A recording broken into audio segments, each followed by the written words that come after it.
Kara, do you have any news for us today? Yes, I do. So let's start with some light conspiracy. The president of Tanzania has not been seen in public for 2 weeks.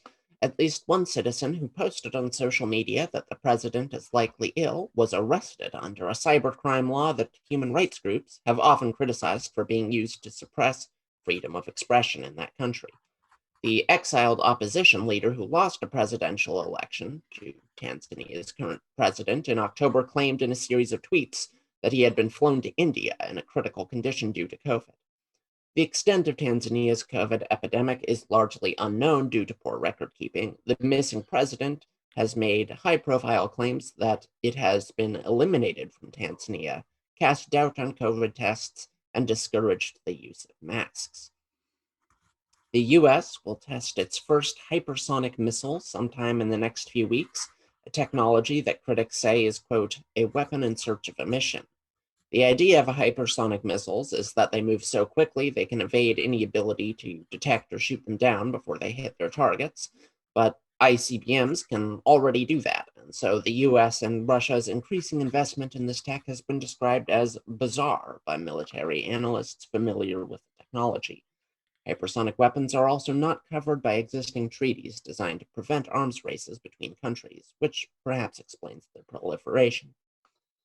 Finally, Ronald DeFeo Jr., the man whose crimes in 1974 inspired the books and movie The Amityville Horror, has died in prison while serving a 25 to life sentence for the murders of his mother, father, two sisters, and two brothers. The cause of death has not been determined. The story of the Amityville Horror was based in large part on the claims of the next family to occupy the home where DeFeo's crimes took place. Apparently, the paranormal activity inside was so intense that they were forced to flee less than a month after moving in. Back to you, Chauncey. All right, light conspiracy. I like that. There was a time that when Just I a heard about, sprinkling. right, a little dash, little Mm-hmm. dollop of conspiracy. Yeah. There was a time that I viewed this as being so foreign and so Mm-hmm. far away from us, but I no longer view it like that. I view that we are that the whole world is going through this, especially when you say that they're casting doubts on COVID. And Yeah. there was so, do we have such little faith in our leaders, for one? And then for two, do our leaders have such little faith in their ability to lead that they're going to pretend that a disease doesn't exist in order to hold on to their power? Yeah, the answer to those questions, I think, has been shown to be a huge yes. Yeah, it's just so weird and so disturbing, that It we is. live in this world where I don't know. It's just so weird that it's happening here in the U.S. that every man is an island. And I've been watching a lot of Bill Maher lately, and he put it in a good way that Mm-hmm. historically there was always the two sides here in the U.S. and the sides didn't agree, but they at least felt that the other side's existence was legitimate.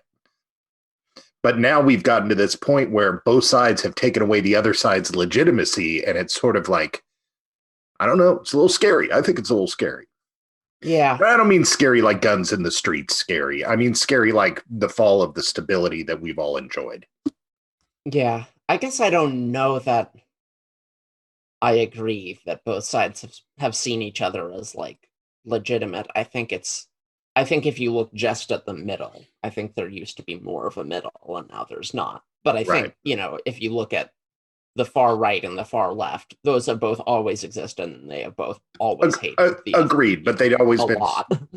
agreed, but they'd always been small Yeah. enough to the point where it wasn't the mainstream thought. Right, Now the exactly. mainstream thought is I think those have both become the mainstream, and right.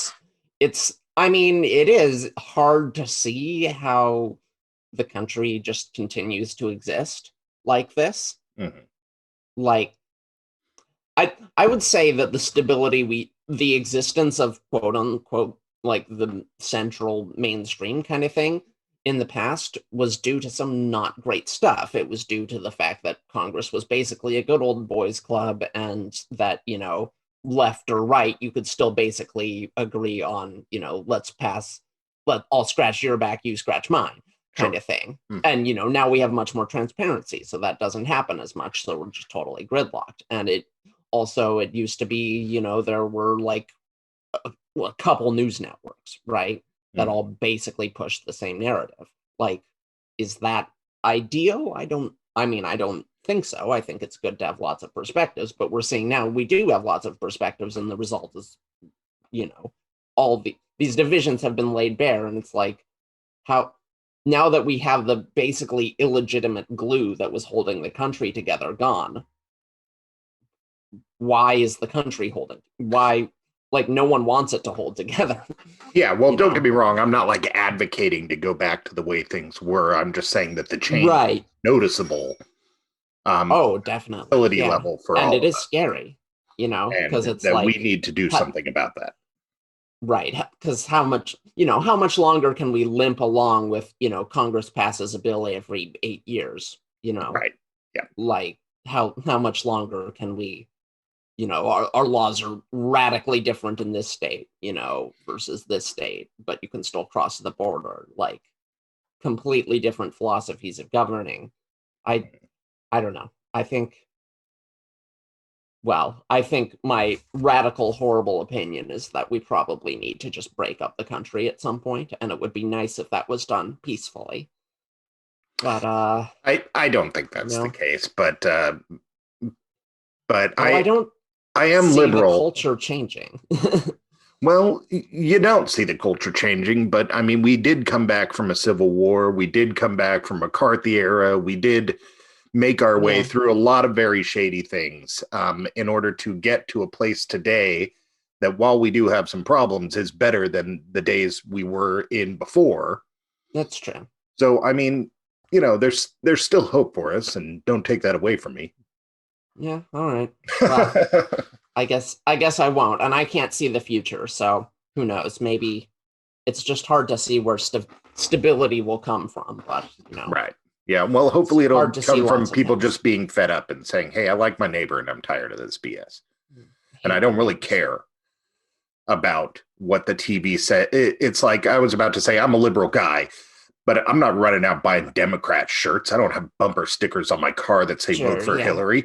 I voted for Hillary, but I don't need the bumper sticker because I don't really care. They're not my team. My team is me and my family, and then my extended team is my town, my state, my country, so on and so forth. I don't adhere to this left-right team thing. I just tend to, when it comes down to make a choice between these two things, I tend to lean left because I agree with more of that stuff, but they're by no means my team. Okay. Well, I think most people would agree with that. But, they would, but they don't seem to act like it. I think most people who agree with that also know very little about politics and are not that involved, and so are not in charge of politics. Insulting me? Are you insulting me? I said most people, not I'm you. very educated about politics. My wife tells me about it all the time. My wife tells me about it all the time. I'm very educated. I'm just saying, if the moderates want power, they gotta, play the game. Hypersonic missile test. I'm under the impression that hypersonic just means that it goes 5 times the speed of sound, or faster. It's just super fast. And the other idea with these missiles is that there's sort of this glider technology, so that when they near their target, they glide at a very low altitude, so they're hard to pick up on radar. Mm-hmm. And why is this a problem? Because we don't feel that it's any more effective than the missile systems we currently have? Well, it's not a problem, but it is weird that the United States and Russia are investing heavily in this technology that people who are familiar with it are saying this is pointless. You think it's both sides thinking that the other side knows something that they don't, and therefore they want to keep up with the Joneses, but they're not sure why?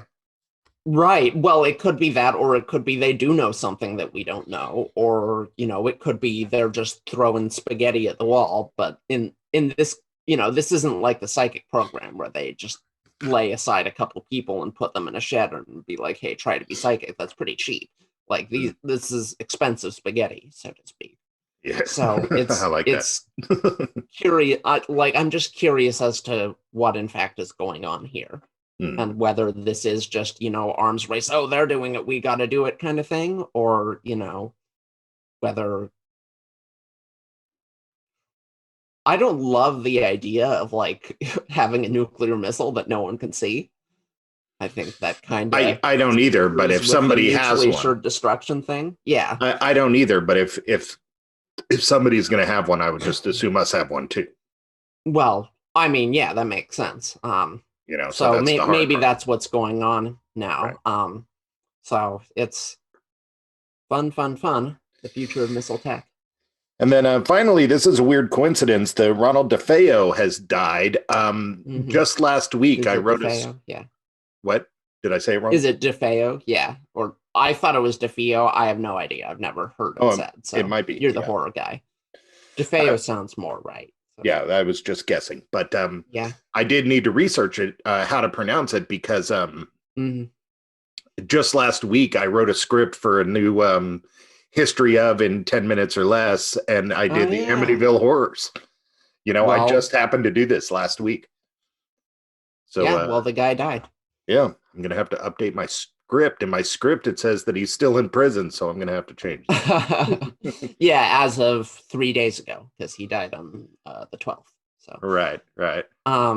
Yeah. So is the thing with the Amityville horror, he did these crimes and then the place was haunted by the people he killed?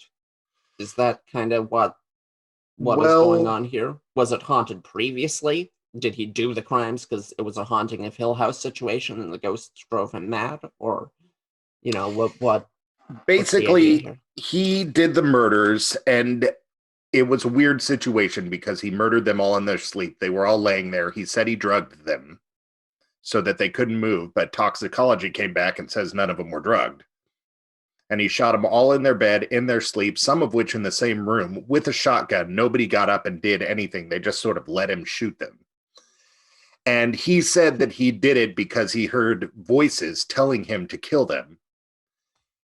And then, went for the insanity plea and was pretty back and forth on his story. And then the next family moved in. The dad was a fan of the occult already before this happened. Right. And so there's some dubious claims there as to if they were really doing it, because right after they did it, he went after a book deal and all this stuff. So it's a little dubious of a claim in there, but it's also totally interesting when we see stacked haunting murders, because you think of great horror movies where it's every person who lived in that house has died, but here we actually have a situation where that was kind of going on a little bit. But yeah, that reminds me of The Shining with the guy before Jack Nicholson who killed his family with an axe. Right. Yeah, very much so. It's that kind of idea, which I guess The Shining movie and the Amityville horror probably around the same time.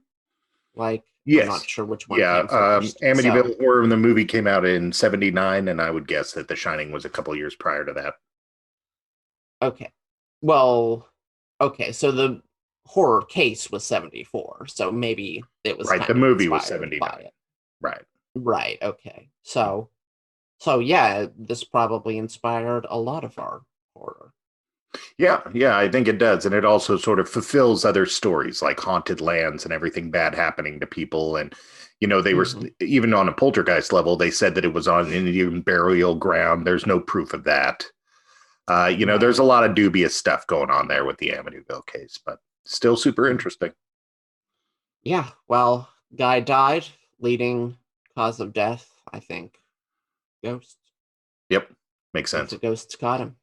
Speaking of dark history and weird layered death situations, our guest tonight is a ghost and dark history tour guide in New Orleans. Our guest tonight is Jonathan Weiss from the Weiss. Jonathan Weiss from the Jonathan Weiss tours down there in New Orleans, or however you're supposed to say it. I'm no good at that because I have never been there, but I hope to go. We're outsiders, so if we could convincingly imitate people who are from there, that would be creepy. I don't think I'm there yet, but we'll see how it goes. So stick around. You're listening to Radio Wasteland.